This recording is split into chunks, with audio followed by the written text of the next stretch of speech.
The early 2000s was an interesting time in computer and internet technology. It was an expansion of both of them.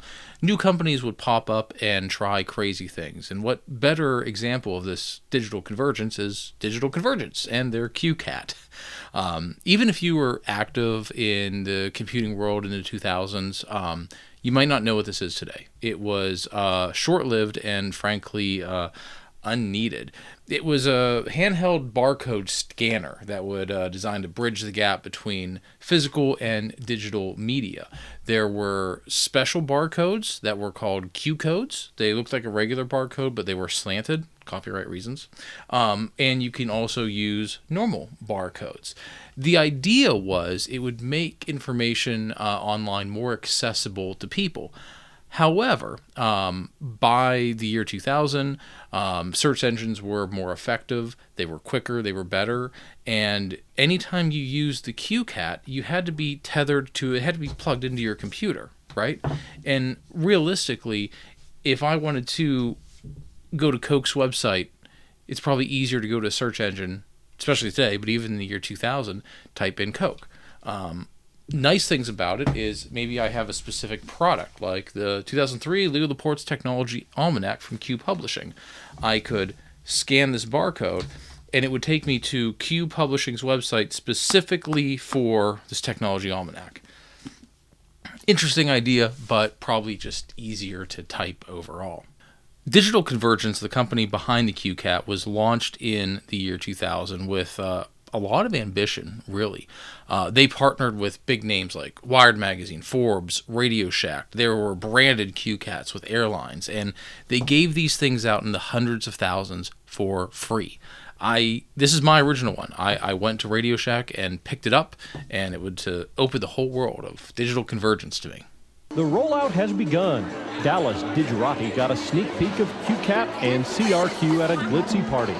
But it's the folks at home who will make or break the new products. Well, when I first got it, I didn't think it was going to be all that great. Robert Marty always thought it was easy enough just to type and click his way around the internet. But when I started playing with it, I found out that it can take me to some places that I wouldn't find otherwise. He started scanning his pantry. This way. The CueCat could read the UPC code on everything from coffee to bologna, and instantly took his computer deep past company homepages. Hey, that's pretty cool. His daughter started finding her favorite music groups and magazines' websites. With search engines and the such, it takes a long time to find what you're looking for. And with the CAT scan, it's a lot easier to just scan a barcode and go directly there. Not everyone's sold just yet. David Corsi, a reviewer for the prominent ZDNet.com, didn't much like it, saying, "I hate the way the barcodes trash up the look of the new Radio Shack catalog. I don't need Radio Shack and Forbes to turn my PC into a grocery checker." But that's exactly what its inventor, Digital Convergence, envisions in the future, without typing, clicking, and hunting. Now in the future, you'll be able to create virtual shopping carts, so you can take advantage of the online automatic delivery grocery services. And CRQ could grow soon, too. CRQ is the software which allows your computer to follow internet cues broadcast over television. But it needs a cable to tie your TV to your computer. For now. In my digital future, I see a wireless transmitter built into the TV as soon as you buy it, and a wireless receiver built into every new PC. And for CRQ users, we just send information to your computer desktop. As for the CueCat, it's going to go wireless in a few months. This is a prototype pen. One end writes like a pen, the other scans just like a CueCat. Swipe it across codes, store them in here, plop them in the electronic inkwell, and upload them into your computer. Unlike the wired CueCat, it won't be free. The potential, the possibilities are just beginning. The CueCat faced problems almost immediately. First off, many people didn't see a need for it. You could just type in something and go to a website, or type in the URL instead of scanning it, and I had to have the device I want to scan next to my computer. Second, the software was clunky and bad, and the scanning itself took multiple times, at least in my recollection, multiple times for it to register, and there were privacy concerns. The CueCat tracked users' activities, and it tied the scans to unique identifiers for the device for the user, which sparked a lot of privacy concerns. And it's interesting looking back that people were thinking that way in the year 2000. And a less used feature that I don't believe was really fully developed was the ability for the CueCat software from your computer to listen to cues from your television. So if there was a commercial for Ford, right, it would play a tone, and the Ford website, or maybe, for that Ford Taurus, would pop up on your computer for you. Very Big Brother, very sketchy, right? So this was an absolute flop. In my opinion, it answered a question that nobody was really looking for. Like we said, search engines were getting better. The 2000s were a really good time for search engines to mature and become effective. You had to be tied to your computer with the device you wanted, and privacy concerns and just everything else. It just never really caught on. All right, so here we are at my Compact Presario 700, my go-to Windows XP machine, and the machine I had at the time when I got this very CueCat. So what could you do today? Well, not a whole lot, right? I don't have, I've upgraded the hard drive since then, so I don't have the original installation I had, because when you open up the software, it needs an activation code. It wants you to go online, validate with their servers. Obviously, Digital Convergence isn't around anymore, and I don't have any of the activation codes with my particular CueCat. So let's kind of look at what it does do. We'll open up a Word document, because remember, all this is a barcode scanner that happens to have some protection on it, right? There's a microchip inside that has a unique identifier for the CueCat. That's kind of how the whole advertising thing worked. And then it would put out the barcode, but not in a way that you'd be able to read in plain text. So I'm going to start scanning a barcode. This is for Legal Reports 2003 Technology Almanac by Q Publishing, and that is the string of information it gets. The first part here, I believe that part there is the unique identifier to your CueCat. So this would basically say, oh, hey, Mike is scanning this. I'm not sure what this part is, maybe a timestamp or something. And then this is what that barcode is in a coded form that only Digital Convergence would know. So if the Digital Convergence software was running and their servers were available, once I scan this, it would send this entire string off to Digital Convergence. They would get my user information in the first part. Oh, hey, Mike is looking at a book, and that's how they'd sell it. And then the last part, because this book is published by Q Publishing, it would likely take me to QPublishing.com. Let me grab another barcode, and we will look at the difference. This is a barcode for some nitrate gloves. And we will slowly scan. This is a very finicky device. There is a finesse to scan. There we go. Look at that. And you can see the first part here again. That is verbatim. So even this too. So maybe it is the whole thing. But this is my identifying information. And then this different string back here, that is the barcode. So in that case, since these are Hardy brand, it would likely take me to Harbor Freight.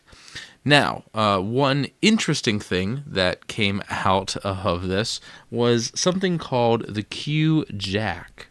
The CueJack, again, this doesn't work anymore, but this piece of program came out around the same time. It messed with Digital Convergence because not a lot of people liked this. They didn't like being spied upon or having their information sold or traded, much like people don't like it today. So what the CueJack software was doing, this was originally called CueHack when it first came out, worked very similar, and it used similar protocols, but if I were to scan a barcode and then I hit go, what it does is it scrambles my user information. So CueCat or Digital Convergence doesn't get the user information, and then just for fun, and because it's a parody site, and this isn't going to work because Digital Convergence servers aren't there, but it takes the company name and then bounces that off other things like privacy concerns, greed, stuff like that. And then it would give you an article that would be downplaying that company, right? It was a parody site, right? You weren't going to digital, or, if you were scanning a can of Coke, right? It's not going to take you to Coca-Cola.com. It would take you to some article disparaging Coke, right? Or that Coke, doesn't matter, right? So, but again, this software does not work anymore because digital convergence servers are no longer valid. Now, there are ways that you can declaw your CueCat, if you will. Depending on what version it is, you can open it up, take out a chip or desolder a leg, and it will give you the ISBN number. So it'll read exactly not the ISBN number, but it'll read you exactly what the barcode is.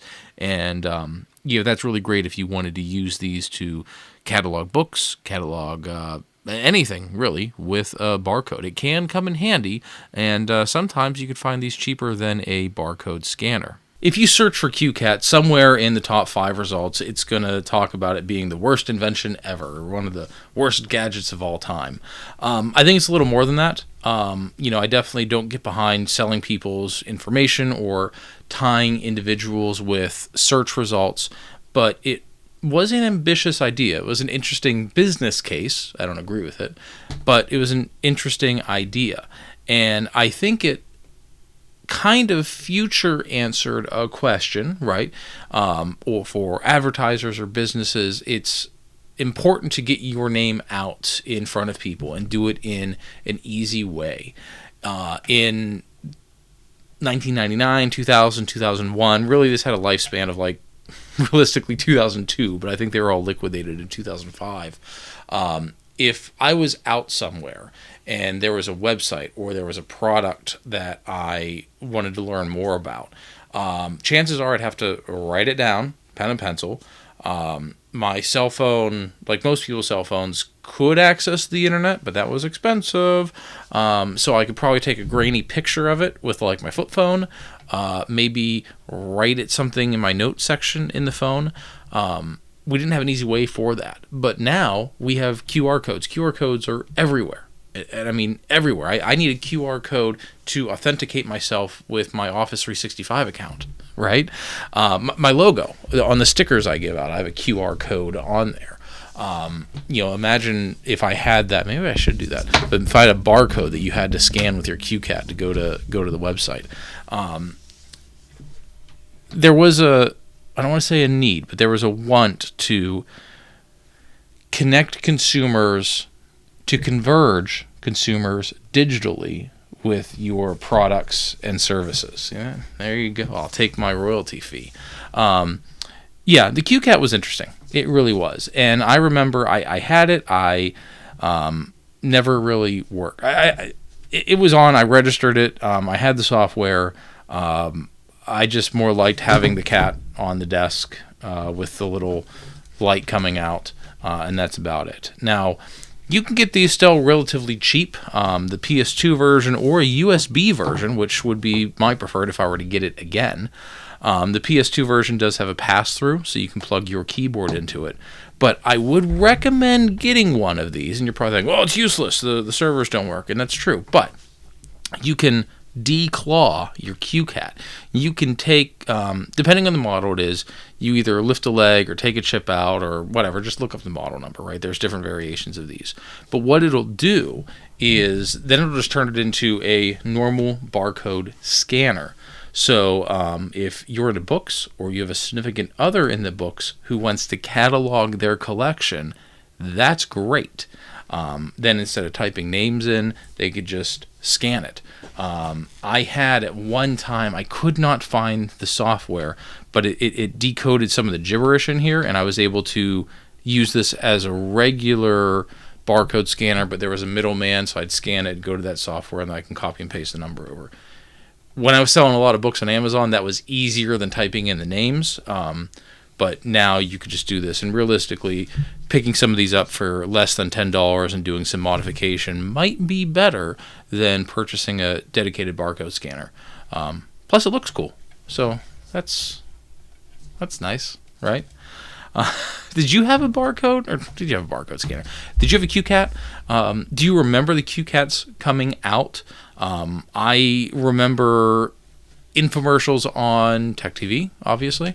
I remember picking it up at Radio Shack because it was free. And then I also remember a huge box of CueCats outside of Radio Shack because nobody wanted them anymore, and they were free. So let me know in the comments below if you had one of these back in the day, if you want one of these. What do you think about this? It was an interesting concept, maybe ahead of its time, but like most interesting flops in history, it answered questions nobody was asking. If you like what we're doing here at Retro Tech or Die, like, subscribe, tell your friends, and we'll catch you next time.